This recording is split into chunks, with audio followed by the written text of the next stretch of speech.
देखिए, मुझे दीनानाथ चतुर्वेदी से मिलना है। वो इसी धर्मशाला में काम करते हैं ना। ये मैं उनके लिए चिट्ठी लाया हूँ।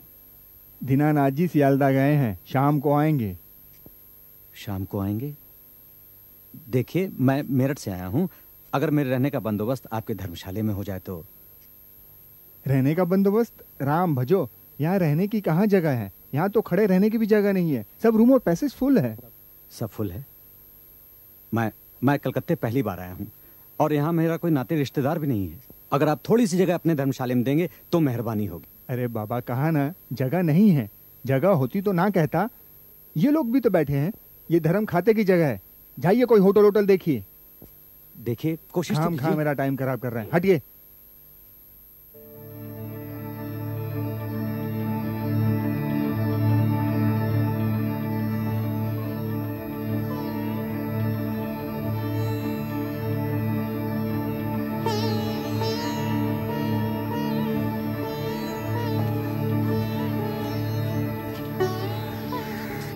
जगह नहीं मिली? नहीं। होटल में जाओगे? होटल के पैसे होते तो कब का चला जाता। कहां से आ रहे हो? मेरठ से। आप क्या होटल के एजेंट हैं? नहीं, मेरा नाम गंगापत चौधरी है। मैंने आपको हावड़ा स्टेशन पर देखा था और देखते ही अचंभे में पड़ गया। अचंभे की बात बाद में बताता हूँ, पहले ये बताइए कलकत्ते में रहने की कोई जगह है या नहीं? अगर जगह होती तो धर्मशाला में क्यों आता, लेकिन यहाँ पर भी जगह नहीं है। क्या करूं, कुछ समझ में नहीं आता। कहीं ऐसा ना हो मुझे यहीं से मेरठ वापस जाना पड़े। मेरा एक सुझाव है। मैं कलकत्ता में रहता हूँ, दक्षिण कलकत्ता में मेरा मकान है। मैं 1 महीने के लिए बाहर जा रहा हूँ। मेरा मकान तो खाली पड़ा रहेगा। अगर आप मेरे मकान में रह जाएं तो मेरा भी फायदा होगा और आपका भी फायदा होगा। मेरा एक नौकर भी है, वो आपकी देखभाल करेगा, आपको कोई तकलीफ नहीं होगी। एक अजनबी के जिम्मे आप अपना मकान छोड़ देंगे? मैं अचंभे की बात कर रहा था ना। मैंने आपको हावड़ा स्टेशन पर देखा तो मुझे ऐसा लगा जैसे आप मेरे छोटे भाई दुर्गापद हैं। मेरा छोटा भाई दुर्गापद 2 साल से गायब है। लोग कहते हैं वो साधु हो गया है। आपका चेहरा उससे बहुत मिलता है ना, इसलिए आपके प्रति मेरे मन में ऐसी भावना है। अब क्या बताऊं, आप अगर मेरे घर में रहना स्वीकार कर लें तो मैं बेफिक्र होकर चला जाऊं। मेरी किस्मत में इतना अच्छा संजोग लिखा है, मैं ऐसा सोच भी नहीं सकता था। आप मुझे रहने के लिए जगह दे रहे हैं, यही मेरे लिए सौभाग्य की बात है। तो फिर चलिए मेरे साथ, चलिए।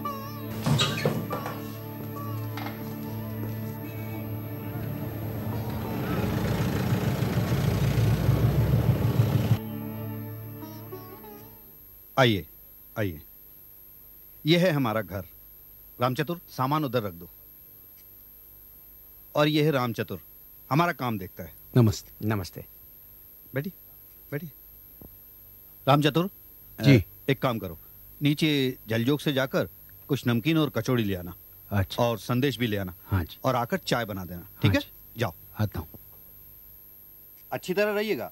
अच्छा है ना? जी जी जी, बहुत बढ़िया। देखिए, आपको 1-2 बात बताना बहुत जरूरी है।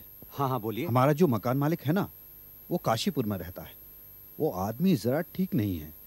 अगर उसे ये पता लग जाए कि मैं आपको 1 महीने के लिए यहाँ बिठाकर बाहर गया हूं ना, तो हंगामा खड़ा कर सकता है। इसलिए आपको एक काम करना पड़ेगा। हाँ बोलिए। अगर कोई आपसे आपका नाम पूछे तो कहिएगा गंगापत चौधरी। क्या कहेंगे? गंगापत चौधरी। हाँ, हमारा नाम। लोग समझेंगे हमने दाढ़ी निकाल दी है। चलिए, इसे मजा आएगा। हाँ, तो अच्छी तरह से रहिएगा। अब मैं चलता हूँ। मैं सिर्फ एक झोला लेकर जा रहा हूँ, बाकी सब सामान यहीं पर है। 1 महीने तक आराम से रहिए, या मैं जब तक ना आऊं तब तक। ठीक है? मैं चलता हूँ। अरे लेकिन रामचतुर तो आपके लिए नाश्ता ला रहा है। नहीं, वो आपके लिए। आप नाश्ता कीजिए और रहिए। अरे हाँ, एक बात तो मैं बताना भूल ही गया। आप जब यहाँ घर में रहिएगा ना, तो ये जो खिड़की है ना जी, बीच बीच में इसे खोलकर देखते रहिएगा। हाँ। अगर कोई लाल कोट वाला आदमी आता या जाता दिखाई दे तो जरा उस पर नजर रखिएगा। अगर दिखे तो तारीख और वक्त दोनों लिखकर रखिएगा। ठीक है जी? बहुत अच्छा। अच्छा, नमस्कार। नमस्कार।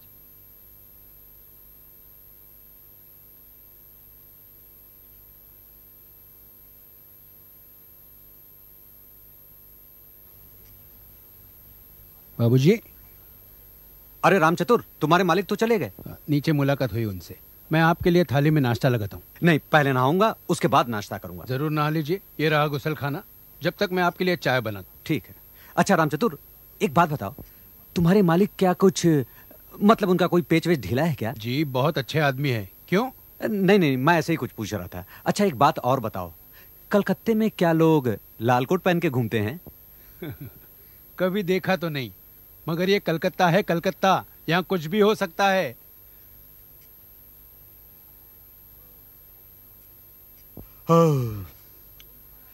राम चतुर, तुम खाना बहुत अच्छा बनाते हो भाई। इतना बढ़िया खाना बनाना तुमने सीखा कहाँ से? हमारे मालिक खाने पीने के बहुत शौकीन हैं, उन्होंने ही हमें सिखाया है। रात कहो तो बिरयानी बना दूं? नहीं बाबा नहीं, 4-5 दिनों से बस खिला ही रहे हो। आज अपनी बहन की शादी का इश्तिहार मैंने दे दिया है, ये काम तो पूरा हुआ। आज तो बस डट कर सोऊंगा। हाँ, तुम्हें कहीं जाना था ना, तो जाओ घूम आओ, शाम तक आ जाना। लेकिन हाँ, सुपारी लेना।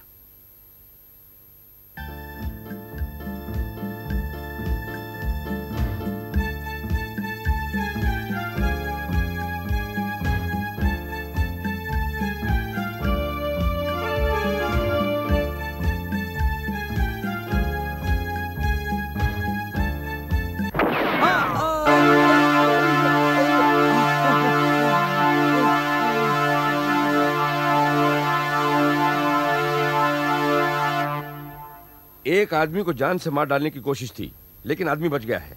कहाँ? फ्रेजर रोड के पास एक 2 मंजिला मकान है जिसमें गंगापत चौधरी नाम का एक आदमी रहता है। उसे जान से मार डालने की कोशिश की गई। गोली उसकी खोपड़ी की हड्डी को खरोंचती हुई निकल गई। पिस्तौल से वार किया गया। गोली कमरे में ही बरामद हुई है। आइए तो।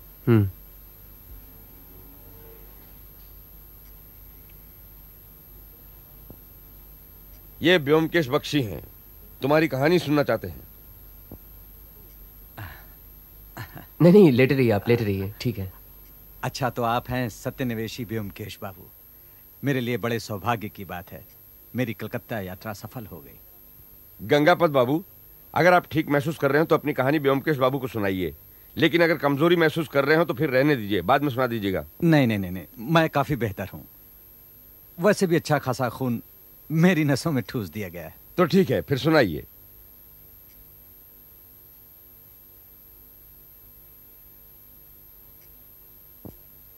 जैसा कि आप सोच रहे हैं, मैं गंगापत चौधरी नहीं हूं।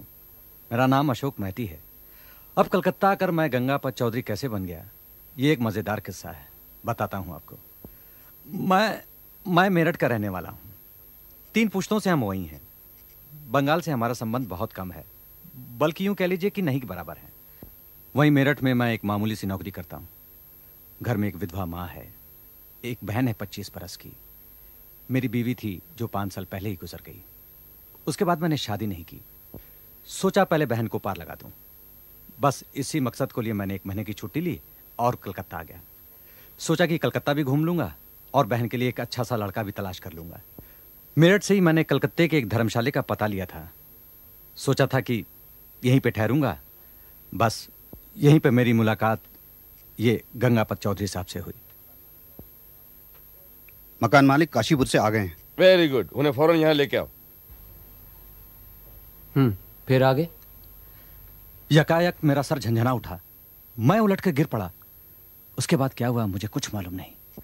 दर्द के मारे मैं बेहोश हो गया। इस अस्पताल में आकर मुझे होश आया। अब देखिए ना, सर में पट्टी बांधे हुए पड़ा हुआ हूं। किसी ने मेरी खोपड़ी उड़ा देने की पूरी कोशिश की थी। वैसे बात क्या है ब्योमकेश बाबू, कुछ बता सकते हैं आप? कुछ देर लगेगी। अरे क्या बात है, गंगापत बाबू कहाँ है?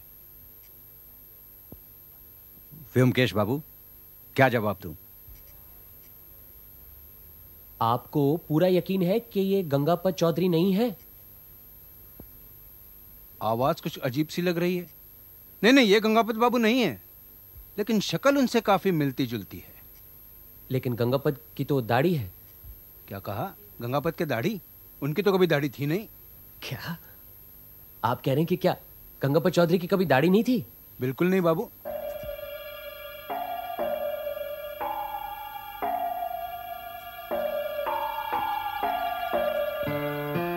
लेकिन उसकी तो दाढ़ी थी। आप उनके नौकर रामचतुर से क्यों नहीं पूछ लेते? ठीक है, मैं आज ही जाकर उससे मिलता हूँ। ऐसा कीजिए, आप भी मेरे साथ चलिए। अच्छा व्योमकेश बाबू, मैं कल सुबह आकर आपसे मिलता हूँ।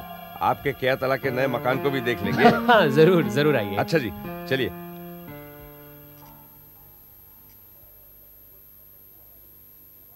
ऊपर की सब पर्दे लगा दिए, देखा आपने?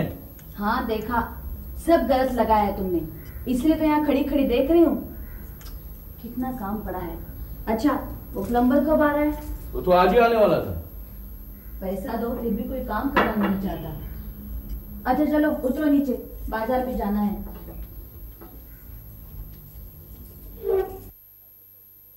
अरे बैठक तो अच्छी जमा दी। कुछ नहीं जमा। देखो तुम 10-15 दिन के लिए सत्य की खोज बंद कर दो, घर में बहुत सारे काम पड़े हैं। अरे तुम्हें नया घर चाहिए था, मैंने कैसे भी बनवा दिया। अब तुम जानो तुम्हारा मकान। लो, यहाँ भी शुरू हो गया ताता। यहाँ तो हैरिसन रोड के मकान से भी ज्यादा आदमी आने लगे हैं। पुटीराम, दरवाजा खोलो। देखो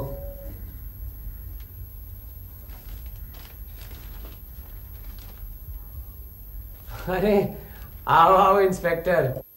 नमस्कार। अरे वाह वाह, मकान तो बहुत अच्छा बनाया व्योमकेश बाबू, चारों तरफ से खुला हवादार। अजी इस मकान में सारी पूंजी लगा दी। अरे पुटीराम जरा चाय लाना तो। अरे कमाई तो खर्च करने के लिए ही होती है व्योमकेश बाबू। यहाँ खर्चे कुछ ज्यादा है, कमाई कम। कहिए क्या खबर है? हाँ, वो रामचतुर भाग गया, कल शाम से ही गायब है। सचमुच चतुर है। पुलिस के झमेलों में कौन पड़ना चाहता है? वो तो बिहार के किसी गांव में बैठकर मजे से भुट्टा सेक कर खा रहा होगा। अच्छा, ये गंगापत चौधरी के बारे में आपका क्या ख्याल है? मुझे तो लगता है उसकी दाढ़ी नकली है। मेरा भी यही ख्याल है, और गंगापत ने भी यही कहा है कि अशोक मैती का चेहरा उसके भाई से मिलता जुलता है। मतलब गंगापत और उसके भाई का चेहरा अगर एक जैसा हो तो सवाल यह है कि अगर गंगापत और अशोक मैती का चेहरा एक जैसा है तो गंगापत ने उसे अपने घर क्यों रखा, उसे अपना नाम क्यों दिया? इसकी वजह क्या है? और इंस्पेक्टर, गौर करने की बात है कि असली गंगापत गायब है और नकली गंगापत का कोई खून करना चाहता है उसे असली समझकर। अरे बैठिए तो सही। मतलब यही हुआ कि असली गंगापत की जान खतरे में थी, इसलिए उसने नकली गंगापत ढूंढ निकाला और उसे अपने घर पर बिठा दिया ताकि उसका खून हो जाए, और खून करने वाला यही सोचे कि गंगापत अब नहीं रहा। तो अब असली गंगापत को ढूंढ निकालना है। गंगापत के घर की अलमारी से कुछ कागजात मिले हैं। उनसे यह पता चलता है कि वो कलकत्ता के किसी लोहे के कारखाने में काम करता है और फिलहाल 1 महीने की छुट्टी लेकर भागा हुआ है। अच्छा, गोली कहां से चलाई थी, कुछ पता चला? खिड़की के सामने वाले मकान से। रास्ते के उस पार एक टूटा फूटा खाली मकान है, उसके पहले मंजिल की खिड़की से गोली चलाई गई। मकान से कुछ ताजा उंगलियों के निशान मिले हैं, लेकिन वो किसके हैं अभी तक पता नहीं चला। और कुछ? 2 संभावनाएं हैं। हो सकता है गंगापत नकली दाढ़ी लगा करके कोई संगीन जुर्म करना चाहता हो और फिर जुर्म के बाद दाढ़ी निकाल दे, या फिर अपने ही घर के सामने से खुद ही गोली चलाकर अशोक मैती का खून कर दे ताकि लोगों को यह पता चले कि गंगापत अब नहीं रहा। इस तरह वो अपने जीवन बीमा का रुपया हथियाना चाहता हो। कुछ भी हो सकता है। आपने मेरठ में पूछताछ की? अशोक मैती की तरफ से उसकी मां को एक टेलीग्राम भेजा है, अभी तक जवाब नहीं आया। क्यों, आपको उस पर भी शक है? लगता तो सीधा साधा भला आदमी है, शायद जो कुछ कह रहा है सच कह रहा है, लेकिन अब तक इसका समर्थन नहीं हुआ। समर्थन करने वाला एक आदमी था, रामचतुर, और अब वो भी गायब। अच्छा, ये गंगापत चौधरी काम कहाँ करता है? Scrap iron and steel company में। तो वहां पूछताछ करने से कुछ पता लग सकता है? हाँ, वहां जाने के लिए निकला हूं। आप चलेंगे साथ? हाँ चलिए। यहाँ बैठा रहा तो सत्यवती घर के सजाने के काम में लगा देगी। चलिए। अरे वाह व्योमकेश बाबू, चाय तो आने दीजिए।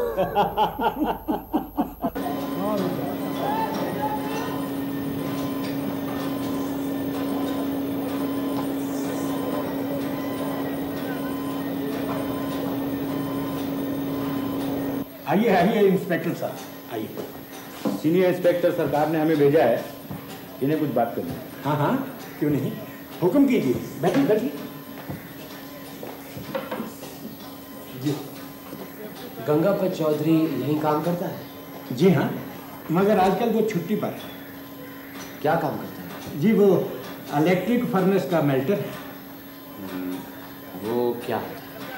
आजकल बिजली की आग से लोहा गलाया जाता है। जो इस काम को जानते हैं उन्हें हम मेल्टर कहते हैं। गंगापत सरदार मेल्टर है। हमारे बंगाल में कुछ ज्यादा अच्छे मेल्टर नहीं हैं। जो 4-5 हैं उनमें गंगापत एक है। उसने छुट्टी क्यों ली थी? जी उसकी 1 महीने की छुट्टी जमा है। वो कह रहा था कि शायद भारत यात्रा के लिए जाए। आजकल वो स्पेशल गाड़ियां चलती हैं ना जो पूरे भारत में घुमाती। हाँ। अच्छा, उसके कोई रिश्तेदार वगैरह है आप जानते हैं? जी शायद कोई नहीं है, यहाँ अकेला रहता था। चाल चलन कैसे? बहुत काम का आदमी है जी, होशियार, अक्लमंद। उसका कोई दुश्मन है या नहीं, आप कुछ बता सकते हैं? दुश्मन? गंगापत का कोई दुश्मन है ऐसा तो कभी सुना नहीं। हाँ, उसकी थोड़ी सी एक से दुश्मनी थी। वो आजकल जेल में है। कौन है? जी उसका नाम नरेश मंडल है।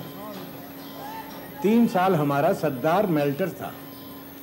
गंगापत उसका सहायक था। दोनों में हमेशा लगी रहती थी। गंगापत हमेशा उसके चुटकी लिया करता था और नरेश बिला वजह भड़कता था, बहुत गुस्से में था। मैं इन दोनों की झड़पों का मजा लिया करता था। फिर यकायक नरेश ने गुस्से में किसी की हत्या कर दी और गंगापत ने उसके खिलाफ गवाही दे दी। नरेश को जेल हो गई। खून के मामले में जेल? जेल कितने साल की थी, कुछ मालूम है? जी ठीक से तो कुछ नहीं कह सकता। 4-5 साल की तो होगी ही। नरेश के जेल जाने के बाद गंगापत सरदार मेल्टर बन गया। अच्छा, एक बात बताइए, आपने गंगापत को आखिरी बार कब देखा? जी यही कोई 12-13 दिन पहले। तो क्या उसके दाढ़ी थी? दाढ़ी? गंगापत के तो कभी दाढ़ी नहीं थी। अच्छा ठीक है, बहुत बहुत धन्यवाद। नमस्कार। नमस्कार।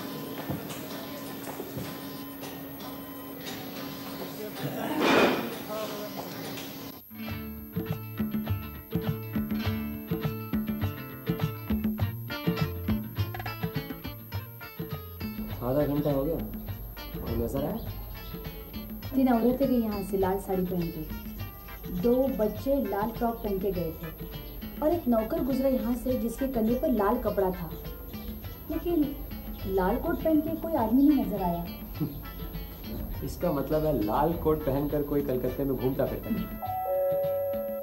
लो फिर कोई आ गया। जरूर खून हुआ है। आजकल कलकत्ते में बहुत खून होते रहते हैं, देखो। आइए नमस्कार। इंस्पेक्टर आइए। वो नरेश मंडल की रिपोर्ट मिल गई है। मैंने पढ़कर देखा, मुझे तो कोई खास बात नजर नहीं आई।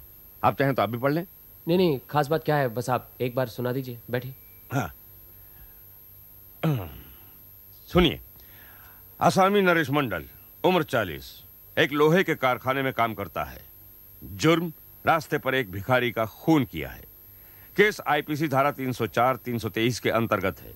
प्रधान गवाह गंगापत चौधरी और दूसरे गवाहों के बयान से पता चलता है कि नरेश मंडल बहुत ही गुस्सैला और बात बात पर झगड़ा मोल लेने वाला आदमी है। जुर्म वाले दिन आसामी नरेश मंडल और गवाह गंगापत चौधरी एक साथ काम से घर वापस जाते हैं। चलते चलते किसी मामूली बात पर नरेश लाल पीला हो जाता है। उसके बाद गंगापत उसके साथ न जाकर करीब 20 गज के फासले पर चलने लगता है। उस वक्त एक कोट पैंट पहने मद्रासी भिखारी नरेश के पीछे पड़ जाता है। पीछे पीछे चलने वाला गंगापत ये सब देखता है कि हाथ हिलाकर नरेश उसे भगाने की कोशिश कर रहा है, लेकिन भिखारी उसका पीछा नहीं छोड़ता। यह कहे गुस्से में नरेश भिखारी के गाल पर एक जोर से चांटा मारता है। भिखारी गिर पड़ता है। नरेश तेजी से आगे बढ़ जाता है। पीछे से गंगापत ये सब देख रहा है। वो भिखारी के पास आकर देखता है कि वो मर चुका है। डॉक्टर की रिपोर्ट से पता चलता है कि भिखारी काफी कमजोर था। एक थप्पड़ से ही उसके प्राण उड़ गए। पुलिस ने नरेश को उसके घर से गिरफ्तार कर लिया। पुलिस की तरफ से जिन लोगों ने इस मामले में गवाही दी है वो सब के सब स्वतंत्र और निरपेक्ष गवाह हैं, सिवाय गंगापत के। आसामी ने अपना जुर्म नहीं माना, वो अपने आप को बेगुनाह समझता है। उसका कहना है कि गंगापत उसका दुश्मन है, वो उसे उसकी नौकरी से हटाकर खुद वहां काम करना चाहता है, इसलिए उसने गलत आरोप लगाकर उसे फंसाया है। हालांकि ये सच है कि गवाह गंगापत का अपना मतलब हो सकता है, लेकिन निरपेक्ष गवाहों के बयान भी गंगापत के बयान का समर्थन करते हैं। इन सब बातों को मद्देनजर रखते हुए आईपीसी की धारा 304 के अनुसार आसामी को अनजाने में हत्या के अपराध में अदालत 3 साल की सख्त सजा देती है। क्यों, क्या लगता है? कुछ कहा नहीं जा सकता। जहां भी राख नजर आए उसे उड़ाया जाए। हो सकता है कोई हीरा मिल जाए। ये बात तो है। अच्छा, वो टूटे फूटे मकान में जो उंगलियों के निशान मिले थे, उनकी आपने तस्वीरें ली? हाँ, ले ली। और गंगापत का कुछ पता चला? नहीं। भारत भ्रमण की जितनी भी स्पेशल गाड़ियां हैं, हर एक के मुसाफिरों की लिस्ट देख ली है। गंगापत चौधरी का नाम किसी में भी नहीं। हो सकता है शायद दूसरा नाम लेकर निकल गया हो सकता है गया ही ना हो, कलकत्ता में ही कहीं छुपा बैठा हो। हाँ, ये भी हो सकता है। और कोई खास बात? मेरठ से खबर आई है, अशोक मैती सचमुच मेरठ का ही रहने वाला है। अच्छा, आप एक काम कीजिए। मुझे ऐसा जान पड़ता है कि नरेश मंडल की सजा की मियाद खत्म हो जाने की बात है। क्या आप पता लगा सकते हैं वो जेल से छूटा है कि नहीं? हाँ हाँ, क्यों नहीं। मैं ऐसा करता हूं, कल सुबह ही आपको पता करके बताता हूं। ठीक है। बुरी खबर है ब्योमकेश बाबू। क्या हुआ? नरेश मंडल 45 दिन पहले ही जेल से रिहा हो गया। जेल में चाल चलन अच्छा था, इसलिए कुछ दिनों की रियायत मिली है। जेल से छूटकर कहाँ गया, कुछ पता चला? अपने घर भी नहीं गया, फैक्ट्री भी नहीं गया। रतनलाल कपड़िया बता रहा था। कहाँ छुपा बैठा है किसी को नहीं मालूम। अब ये मामला धीरे धीरे मेरी समझ में आया। अगर नरेश मंडल के मन में पाप नहीं होता तो ये जेल से छूटकर यूं गायब नहीं हो जाता। रतनलाल के पास जाकर वापस अपनी नौकरी भी मांग सकता था, ये भी उसने नहीं किया। मतलब खूनी नरेश मंडल है? कहने को तो कहा नहीं जा सकता, हमें ठोस सबूत भी तो चाहिए। अच्छा, अगर घटनाओं को सिलसिलेवार देखें तो एक तरफ नरेश मंडल, झगड़ालू गुस्से वाला आदमी, दूसरी तरफ गंगापत, धूर्त शैतान, हर एक बात में चुटकी लेने वाला। दोनों एक ही जगह काम करते थे, दोनों में नोक झोंक लगी रहती थी। अब गंगापत नरेश मंडल को अपनी जगह से हटाना चाहता था, लेकिन काम आसानी था। क्या किया जाए? उसे एक मौका मिलता है और नरेश मंडल को 3 साल की जेल हो जाती है। अब गंगापत सरदार मेल्टर बन जाता है। उधर सजा की मियाद से कुछ दिन पहले नरेश मंडल छूट जाता है, लेकिन ना तो वो सीधा घर जाता है, ना अपनी नौकरी पर। बदले की आग अब भी उसके सीने में धधक रही है। वो गंगापत को खत्म करने की साजिश में लग जाता है। और इधर गंगापत को यह पता चलता है कि नरेश मंडल जेल से छूट गया है।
गंगापद ने एक नकली दाढ़ी लगा ली ताकि नरेश मंडल उसे पहचान न सके। फिर उसने अपने काम से 1 महीने की छुट्टी ली। दाढ़ी लगाए वह हावड़ा स्टेशन गया। शायद सचमुच भारत भ्रमण पर निकलना चाहता होगा, लेकिन वहां अचानक उसे अशोक मेहती नजर आया। उसने देखा कि अशोक मेहती की शक्ल उससे काफी मिलती है। उसके दिमाग में एक बात कौंध गई, अशोक मेहती को अगर वो किसी तरह अपने घर में ला सके तो नरेश गलती से उसका ही खून करेगा। सोचेगा गंगापत से बदला ले लिया। गंगापत को फिर अपनी जान लेकर भागने की जरूरत नहीं पड़ेगी। नौकरी जरूर चली जाएगी, लेकिन नौकरी तो बहुत मिल जाएंगी। कम से कम उसकी जान तो सलामत रहेगी। गंगापत चौधरी अशोक मेहती को फुसलाकर अपने कमरे में ले आया। उसे समझा दिया कि वो अपना नाम गंगापत चौधरी बताए, और यह भी सलाह दी कि बीच बीच में वो खिड़की खोलकर देखता रहे कि कोई लाल कोट पहनने वाला आदमी आता जाता है या नहीं। लाल कोट वाली बात तो सिर्फ एक बहाना था। असल मतलब यह था कि अशोक मेहती बीच बीच में खिड़की खोलता रहे ताकि मौका पाकर नरेश मंडल उसे गोली से मार दे। अब अगर नरेश मंडल के नजरिए से सोचा जाए तो जेल से छूटकर पहले उसने एक पिस्तौल बरामद की, फिर गंगापत के मकान के इर्द गिर्द घूमता रहा। उसने उसके मकान के सामने एक टूटा फूटा मकान पाया और बस फैसला कर लिया कि उसी सामने वाले मकान से वो गंगापत को गोली से उड़ा देगा।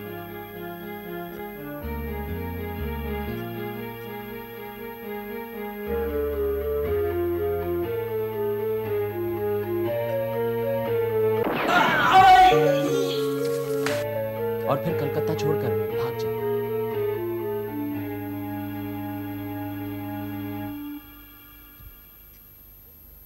सब प्लान के मुताबिक हुआ, लेकिन थोड़ी सी चूक हो गई। अशोक मेहती घायल जरूर हुआ, लेकिन मरा नहीं। अब गंगापत और नरेश मंडल की हालत कुछ एक जैसी है। दोनों खुलेआम समाज में घूम नहीं सकते। अखबार में छपवाया गया है कि पुलिस को दोनों की तलाश है। नरेश मंडल तो कानूनन दोषी है, उसने खून करने की कोशिश की, और गंगापत भी बड़ा दगाबाज किस्म का आदमी है। उसने सीधे साधे निर्दोष आदमी को मौत के मुंह में धकेलना चाहा। लेकिन अगर गंगापत पकड़ा जाए, उसे कानूनन सजा हो सकती है या नहीं, ये तो कहा नहीं जा सकता। वो सब तो ठीक है, लेकिन जिसने कानूनन जुर्म किया हो उसे कैसे पकड़ा जाए? एक रास्ता है, इश्तिहार। इश्तिहार? तालाब में बंशी डाले बैठे रहो, मछली दाना निकले तब उसे पकड़ा जा सकता है। अच्छा, करना क्या होगा? यहां के 2 प्रमुख अखबारों में इश्तिहार देना होगा। इश्तिहार कुछ ऐसा होगा, बंबई के किसी स्टील फाउंड्री में तजुर्बेकार इलेक्ट्रिकल मेल्टर की जरूरत है। अच्छी तनख्वाह होगी, कुछ समझ लीजिए 700,000 रुपए। इंटरव्यू कलकत्ते में होगा।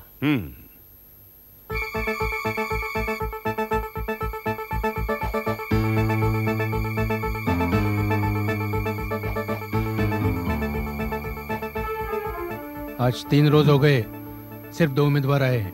मछली जाल में फंसेगी कि नहीं? अरे भाई, पूरा हफ्ता देखना अभी तो।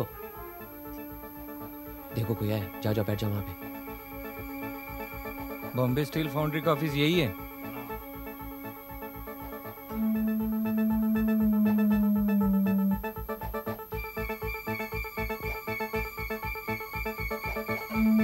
साहब मैं अखबार में इश्तिहार देख के आया। हाँ हाँ, हम ही ने इश्तिहार दिया था। बैठिए। इलेक्ट्रिकल मेल्टर की नौकरी के लिए आए थे? जी। सर्टिफिकेट दिखाइए अपने। वो सर्टिफिकेट सब खो दिया साहब। 3 साल से बीमार था ना, नौकरी भी छोड़नी पड़ी। पहले कहाँ काम किया है? नागपुर की फाउंड्री में काम करता था साहब, आयरन फाउंड्री में। साहब मैं एक तजुर्बेकार इलेक्ट्रिक मेल्टर हूँ साहब। सरदार मेल्टर भी था।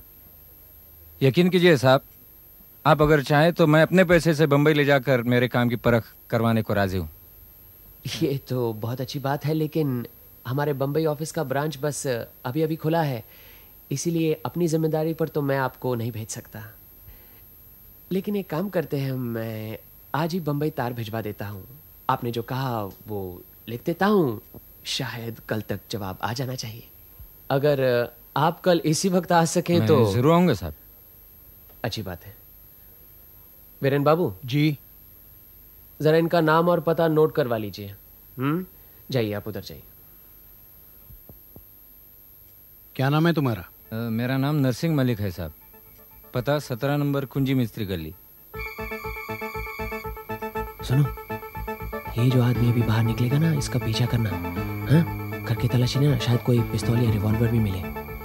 लगता है यही नरेश मंडल है, समझे?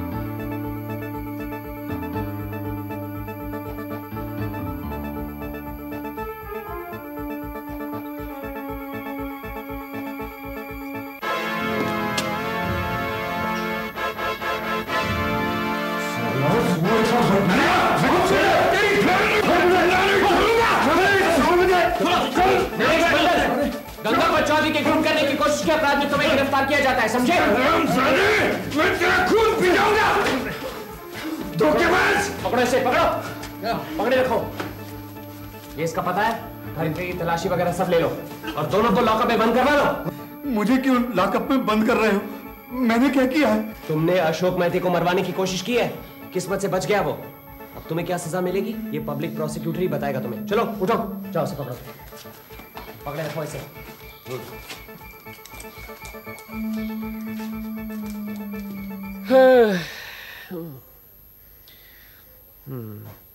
चलो, दोनों पकड़े गए हैं। नरेश मंडल और गंगापत, ये दोनों ही आपके पास नौकरी के लिए आएंगे। क्या आपको इस बात की उम्मीद थी? उम्मीद तो नहीं थी, लेकिन मन में आशा थी। ये उम्मीद नहीं थी कि दोनों उसी वक्त आके सांप नेवले की लड़ाई शुरू कर देंगे।